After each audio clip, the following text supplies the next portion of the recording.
Relationships. Am I right?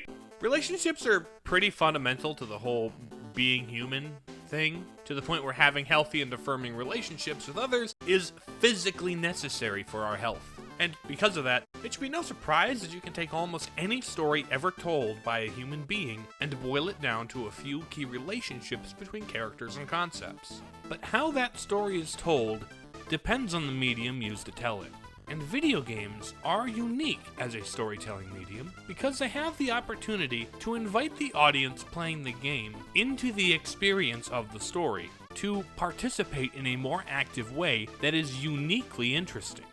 A lot don't, especially a good chunk of AAA game stories are basically just a movie with extra steps. But when games do take a break from trying to directly copy cinema and instead take advantage of the uniqueness of their own medium, gameplay can be a uniquely effective tool to establish characters and illustrate relationships between characters in a way that invites the player into the experience of that relationship. And not just romantic relationships. They're certainly a popular subject for stories, but there's a whole spectrum of human interpersonal relationships that don't involve romance. Although, actually, today's video is going to look at some characters who do have specific canonical romantic connections. And while the game they're from may not be the most well written or use its tools and tropes the most effectively, I was still surprised that a game of its genre and from its time managed to be as effective as it was. Although, perhaps it's partly because it was limited by its time and original hardware that it ended up being so effective. Either way, even if it has issues and isn't exactly a masterpiece, I still thought it would be at least interesting to talk about. And this game may require some explanation. The Kunio-kun series is a Japanese franchise of beat-em-ups and sports games with a weird history of localization overseas. The most notable release is probably the NES game River City Ransom. It's a beat-em-up adventure with RPG elements that was originally a Kunio-kun game, but the names and places were changed to make sense to American kids in the 80s. And as the series went on, River City became a common localization for Kunio-kun games. Later, after the rights to the franchise changed hands a couple of times, Arc System Works teamed up with WayForward to reboot the franchise with River City Girls. Now, River City Girls is in part a spiritual sequel to River City Ransom, what with the whole semi-open world beat-em-up with RPG elements thing. Except this time with the girlfriends saving the boyfriends as a cute, if cliché, role reversal. But it's also partly an homage to a Super Famicom game that never left Japan called Shin Nekketsu Kōha Kunio-tachi no Banka, which roughly translates to the new hot-blooded tough guy in the elegy of Kunio and Company. This game wasn't exactly Misako and Kyoko's first appearance in the series, but it was their first and for the longest time only appearance as the girlfriends of the series' namesake Kunio and his rival Riki respectively. After the success of River City Girls, WayForward and Arc System Works continued to collaborate on the series with both a direct sequel to River City Girls, and also by releasing what would now be localized as River City Girls Zero for the first time outside of Japan. And while I love River City Girls 1 and 2 to pieces, Zero is the game I'm talking about today. It's basically just a translated and emulated ROM of the 90s Kunio-kun game that I refuse to try to pronounce again, but with extra polish that makes it stylistically fit in better with WayForward's spiritual sequels. Stuff like new opening and ending comic-style cutscenes with voice acting. No, I am not calling them manga-style because the panels and speech bubbles go the wrong direction, like, what the hell, WayForward? Don't go half measures on this, commit to the bit and do it right! It's got a beautiful new animated intro with music by River City Girls composer Megan McDuffie, and an outro song that also collaborates with a notable internet artist, again like RCG1 did.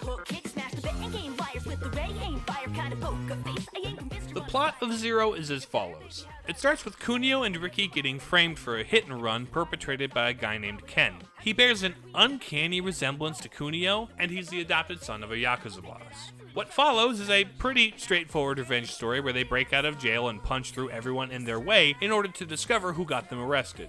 During their search, they stop by their respective high schools to beat some dudes up and meet up with their girlfriends who tag along for the rest of their adventure.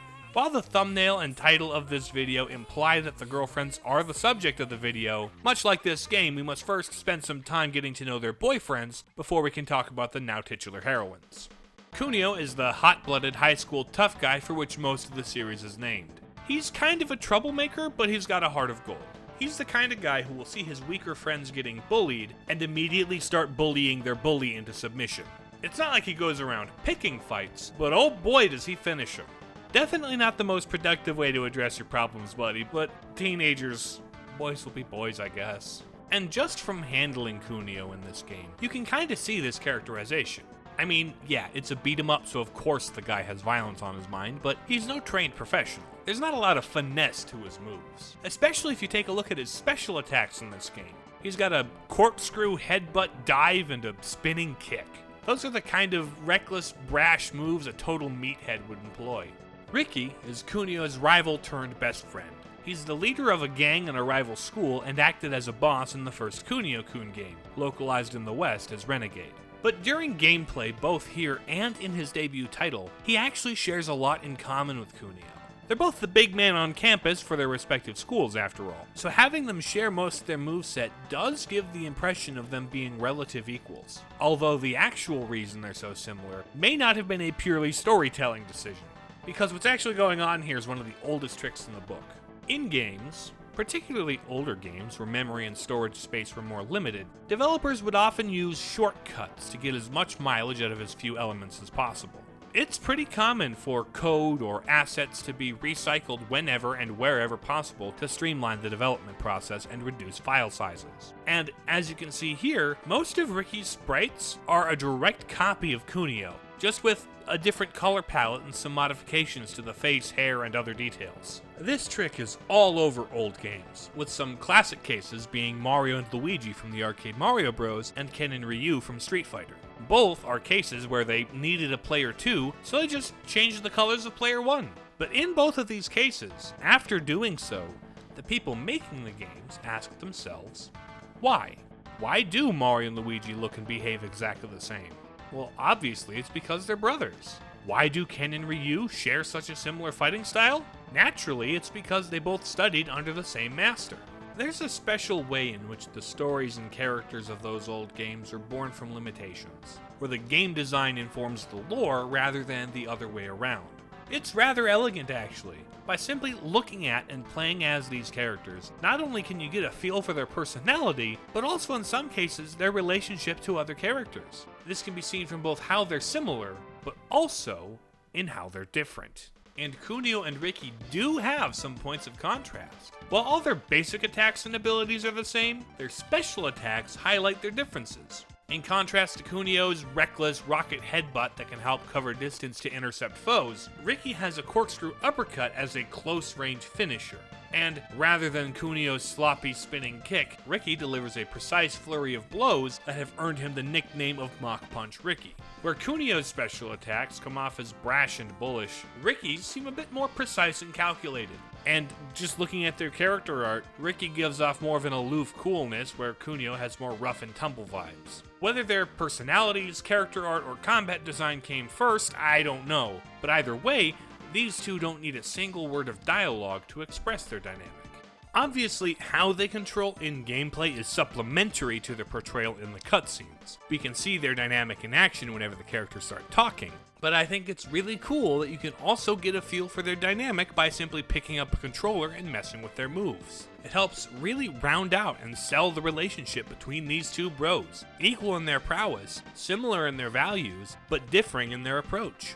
These are two friends who have a lot in common, but also ways they contrast in ways that complement and round each other out. And this is the part where things get really interesting, because we now add their girlfriends to the mix. Just picking up the controller to play as the girlfriends, you can already see there's a difference. While I don't think there's much difference between them and their men in terms of their damage output or hitboxes, the fact that they have different animations still gives them a slightly different feel, even if it's just a placebo. The only actual gameplay difference between the basic abilities of the guys and their female counterparts is that Kunio and Riki can sit on downed enemies and pummel them while they're on the ground, while the girls can't. Although I can understand why they wouldn't want to straddle someone in a fight while wearing a skirt. Doesn't seem like the most prudent move, I respect that. Still, the biggest difference between the two groups remains their sprites, animations, and sound design. Listen to that crunchy slap sound effect. As you might have noticed, Misako and Kyoko also use the same memory-saving sprite recolor trick that their boyfriends do. So between our 4 characters, we have 2 sets of animations separated by gender. In this way, the girlfriends can be said to complement their boyfriends, and in this case they complement in the same way, with each couple having the same masculine-feminine contrast. Obviously, this is a really shallow and rudimentary way to show contrast in a couple, and it's also far from the only complementary dynamic that a couple can have. It's just what this game has, so I'm working with what the game gives me. I never said the game was the best or most transcendent example out there, just that it's interesting. And this isn't the interesting part. The actual interesting part is the part where these 2 women aren't complete carbon copies of one another. Much like their boyfriends, they also have special moves that distinguish them from each other. Actually, the way their special moves distinguish them from each other is exactly like their boyfriends. If you look at Misako's specials, she has a rolling headbutt that is functionally identical to Kunio's, and a spinning kick that is also functionally identical to Kunio's. Whereas Kyoko has a corkscrew upper just like Ricky's, and a rapid multi-kick to match Ricky's Mach Punch. These moves could have been anything. They would have had to make new unique sprites for them regardless. But they chose to give Misako and Kyoko special moves to match their boyfriend's special moves because they have something special together. Or because they wanted to reuse the code associated with those moves. But either way, in addition to the very basic and shallow way they complement each other, by just playing as the girlfriends, you can also see what they have in common. Misako, for example, is a brash tomboy who, according to her bio in the manual, is attracted to strong men. So seeing how Kunio's specials display his more straightforward application of strength, and how Misako's moves mirror that, we can see that's something they connect over. Something that even he and Ricky don't quite align on. The way he connects with his girlfriend is different from the way he connects with his friend, which is only natural. Just like how the way he's contrasted and complemented by his girlfriend is different from his dynamic with his best friend, as it should be. As for Kyoko, well, she doesn't get much by way of bio in this game's manual, aside from pointing out how fashionable her ponytail is. And I suppose of the 2 guys, Ricky is the more put-together pretty boy. But really, I'm pretty sure it's just that Ricky's a bad boy and she thinks she can fix him. It's not a phase, Mom, but all that's happened is he's made her worse, and she might be a little bit into that. But all this to say that, much like how the 2 boys have a lot in common with specific ways they complement each other, so too does each couple have different things in common and different ways they complement. But these ladies bring more to the table than just their moveset. If that was all there was, I wouldn't be making this video. But when Misako and Kyoko are added to the party, so too are their health bars. You see, this game handles multiple playable characters a little differently than most beat-em-ups of the time. Where your average brawler would have you pick a character and stick with it for the whole game, or at least until you can switch in between stages or after a game over, River City Girls Zero makes it so you can swap between characters on the fly with a simple press of the select button, and each character comes equipped with their own health bar. So, if, for example, you're playing as Kunio and take a lot of damage, when you tag Ricky in, that damage doesn't carry over. So, at least when playing in single player, Ricky acts like a second life or an extension to Kunio's health bar. And once Kyoko and Misako join the team, they basically act like you picked up 2 1-ups, or like you've doubled your health bar, which is especially nice when you're playing the game in co-op. And towards the back half of the game, as difficulty ramps up, that boost is much appreciated. Because unless you're inexplicably cracked at the game your first time playing, you're going to be taking a lot of punishment. So even if you have a favorite character that you use as your main, each character is still going to see at least some use out of pure necessity. There isn't one character who's clearly the superior choice that you'll never deviate from. On a normal playthrough of the game, all 4 characters are equals. Every person is a valuable member of the team that could mean the difference between life and death, coming in clutch at the very last point of HP. And I can't help but read into this purely mechanical gameplay relationship and draw conclusions about the interpersonal relationship between the characters, even if it's not strictly intentional. While the literal script of the game shows there's definitely some dysfunction, like seriously Kunio, yikes. The gameplay ultimately shows that when the chips are down, these are friends who truly have each other's backs. These are women who will support their guys to the bitter end, and these are men who would absolutely do no less for their gals. They could have just as easily replaced the mechanical role that Kyoko and Misako play in gameplay by giving out extra lives, or having the boys eat a Merv burger to double their health bar. But tying game mechanics to specific characters is a surefire way to give those characters an extra layer of characterization through their gameplay relationship to the player, for better or for worse. And specifically tying what amounts to health upgrades to Kyoko and Misako reinforces their supportive yet co-equal roles in their romantic relationships, even though this isn't their story. Because yeah, Kyoko and Misako aren't the main characters, despite what the newly localized title may say. The role they play in the narrative is ultimately one of supporting the mission of their men.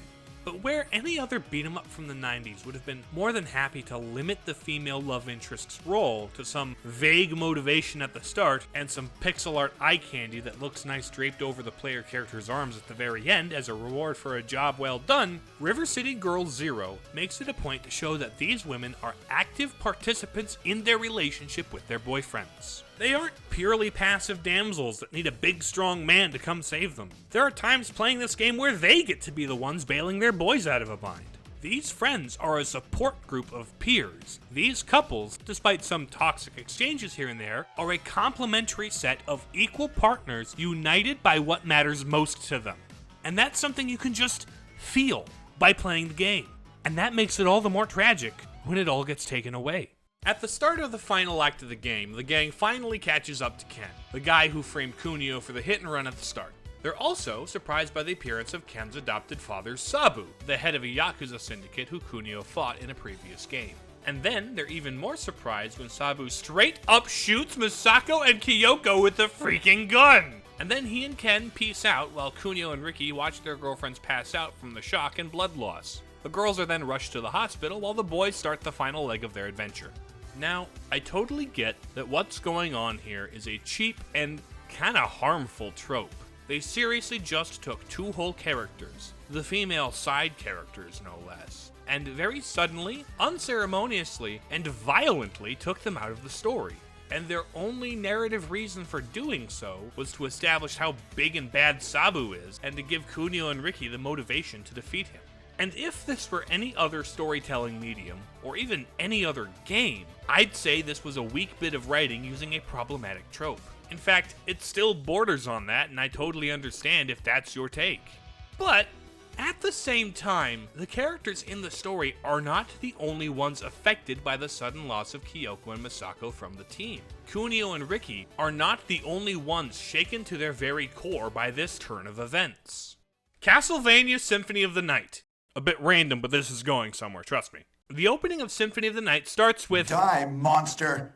You don't belong in this world! Okay, after the Richter prologue bit, Symphony of the Night proper starts with Alucard storming Dracula's castle.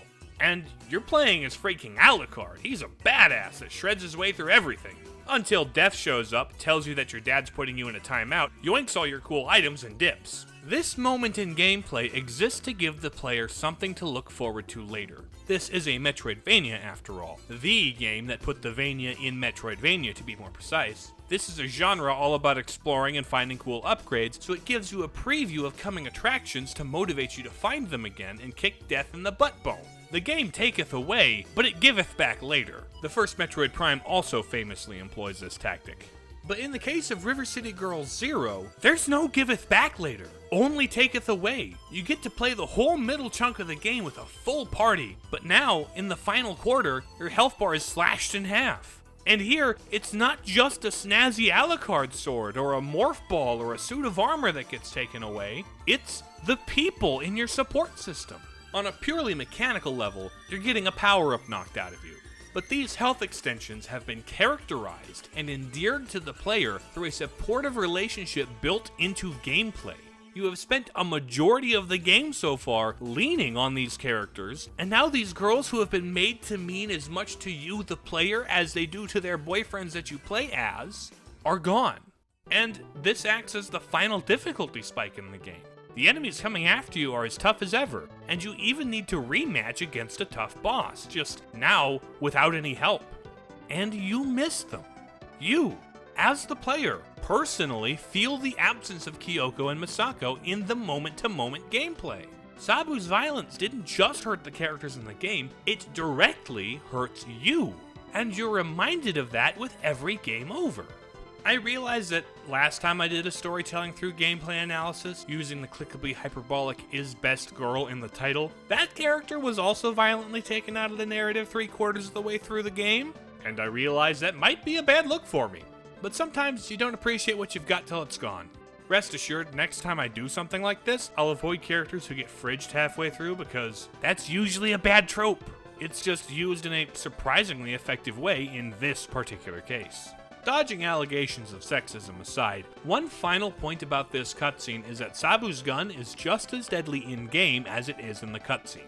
This isn't one of those cases where what is shown in a cutscene doesn't match with the gameplay experience. Where some games show characters getting taken out by things they would have survived in normal gameplay, or vice versa, in the final boss against Sabu, we see that just one shot from his gun takes an overwhelming majority of your health bar away. It's not exactly a one-hit KO like we see in the cutscene, but if our heroes take just a couple of hits before or after getting shot, it might as well be.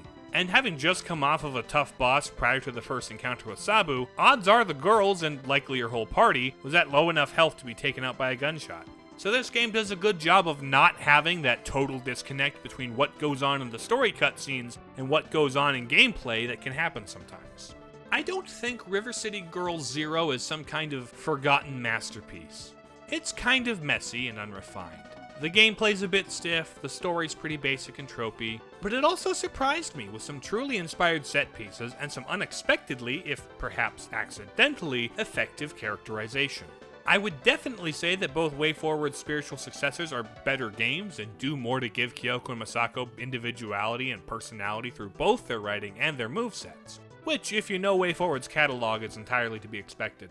But maybe it's because I went into Zero underestimating its potential that I found its little quirks all the more compelling. Because while I loved playing as them in River City Girls, it was my experience with Zero that to me made Kyoko and Misako best girl. Now that I've said the thing in the title, the video's done now. You know how this works, right? The whole call to action bit. Feel free to do whatever you deem necessary, you know where the buttons are. Okay, love you, bye.